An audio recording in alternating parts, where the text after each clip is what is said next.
તો 14મા ચેપ્ટરમાં સૌથી પહેલાં તો એક જ દાખલો કરીશું. બીજું બધું થિયરી કરવાનું છે. થિયરીમાંથી જ પૂછાશે. ભાગ્ય જો દાખલો પૂછાય કે તો આ બેઠો પૂછવાનો જ, બરાબર. તેમાં પહેલાં તો એ જોવાનું કે જો 1 ppm આપ્યો હોય એનો મતલબ શું થાય? 10⁶ થાય, બરાબર. પછી ડોપિંગના લીધે મળતા ઇલેક્ટ્રોનની સંખ્યા શોધવાનું કીધું હોય. ડોપિંગ માટે ડી વાપરે તો ND શું થશે? પરમાણુની સંખ્યા આપી દેશે, છેદમાં 10⁶ કરી દેવાની, બરાબર. ઓકે, હવે ઇલેક્ટ્રોનની જે સંખ્યા છે એ શું થશે? ડોપિંગ જેટલી જ થશે, એટલે કે એની બરાબર એની થઈ જશે. એટલે કે ઇલેક્ટ્રોનની સંખ્યા બરાબર સેમ થઈ જશે. ઉષ્મીય રીતે જે ઉત્પન્ન થયેલા જે ઇલેક્ટ્રોન છે એટલે કે I, એની ફોર્મ્યુલા એના એ આપણને યાદ રાખવાનું છે. 1.5 × 10⁻⁴ એનો વર્ગ બરાબર એની ગુણ્યા NH કરીશું, બરાબર છે. તો આપણને હોલની સંખ્યા મળી જશે, એટલે કે NH, બરાબર. એને આપેલું હશે. ઓકે, તો દાખલો આટલી ફોર્મ્યુલા છે બસ. તો ધારો કે જે શુદ્ધ SI સ્ફટિક છે એમાં 5 × 10⁻28 પરમાણુ આપી દીધા છે અને 1 ppm છે. તો AS વડે ડોપ કરવામાં આવે છે. તો ઇલેક્ટ્રોન અને હોલની સંખ્યા શોધો. તો શું આપેલું છે? પહેલાં પરમાણુ કેટલા આપેલા છે? 5 × 10⁻28 પરમાણુ આપી દીધા.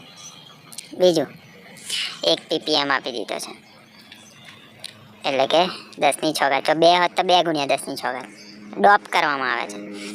ડોપ માટે ND, બરાબર.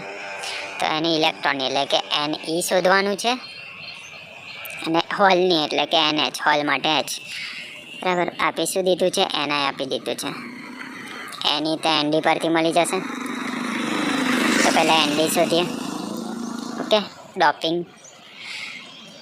કરતાં મળતા ઇલેક્ટ્રોન, એટલે કે ND. એની ફોર્મ્યુલા શું હતી? પરમાણુના છેદમાં 10⁶. પરમાણુ કેટલા છે? 5 × 10⁻28 છેદમાં 10⁶. બસ 10 વાળું સાઈડ પર રાખીએ, 5 એકલા લખી દઈએ, એક જ છે તો 10 વાળું કરી આવે. 28 મોટા છે, 2ની બાદ બાકી થશે. 28 - 6 કેટલા થાય? 28 - 6 22 થાય છે. 22 ઉપર પ્લસ જ છે એટલે 10ની ઉપર 22 થઈ જશે. અમારો જવાબ NDનો. હવે ઇલેક્ટ્રોનની સંખ્યા શોધવાની છે E, તો એ NE ઇલેક્ટ્રોનની સંખ્યા એ Dના બરાબર જ હશે. એની બરાબર ND થશે. તો એની બરાબર જે NDનો જવાબ આવ્યો એ જ લખી દેવાનો, સેમ ટુ સેમ. 5 × 10⁻22. એક જવાબ તો મળી હોય ગયો. ઓકે, હવે બીજું શું શોધવાનું છે? NH. બીજી ફોર્મ્યુલા જે મેં લખાઈ હતી NH એટલે કે હોલની સંખ્યા, NI વાળી જે ફોર્મ્યુલા લખાઈ હતી ઉષ્મીય રીતે વાળી, એ આખી લખી દેવાની. NI આપેલું છે 1.5 × 10⁻16. તો NI વાળી ફોર્મ્યુલા. તો હવે NI વાળી આખી ફોર્મ્યુલા લખી દઈશું. NIનો વર્ગ બરાબર NE × NH. NI કેટલું આપેલું છે? 1.5 × 10⁻16. ના આપેલું હોય તો યાદ રાખવાનું, એનો વર્ગ છે તો કૌંસમાં. NE હમણાં જ શોધ્યું આપણે 5 × 10⁻22, સોરી. અને NH શોધવાનું છે તેવું ને એવું.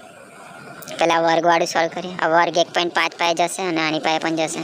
1.5નો વર્ગ 1.5 × 1.5 થશે. તો પહેલાં એનું કરી લઈએ. 1.5 × 1.5 22.5, અરે સોરી 2.25 હતું, ગુણ્યા આ 10ની ઉપર 16 છે ને એની ઉપર 2 છે તો 2નો ગુણાકાર થશે. 16 × 2 એટલે થાય 32. તો 10ની ઉપર 32, બરાબર. આ એવું ને એવું લખી દઈએ, બરાબર. ગુણ્યા NH શોધવાનું છે. એની જોડેનું બધું સામે જશે તો છેદમાં આવશે. તો આઈએ પહેલાં એવું ને એવું લખી દઈએ.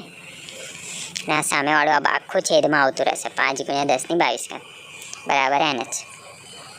ઓકે, હવે 10ની છોડીને આ બેનું પહેલાં કરી દઈએ. ભાગાકાર 2.25/5 0.45. તો 0.45 લખીશું એના જગ્યાએ. હવે 10ની વાળી, એમાંથી મોટું છે 32 ઉપરવાળું, તો 32 - 22 થશે.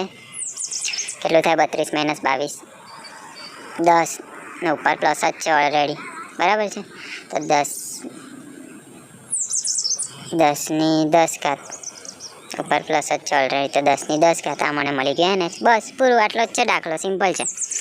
ઓકે, જે આપેલું છે એની પરથી બધું કરવાનું છે. આ NH એ મીટર સેકન્ડ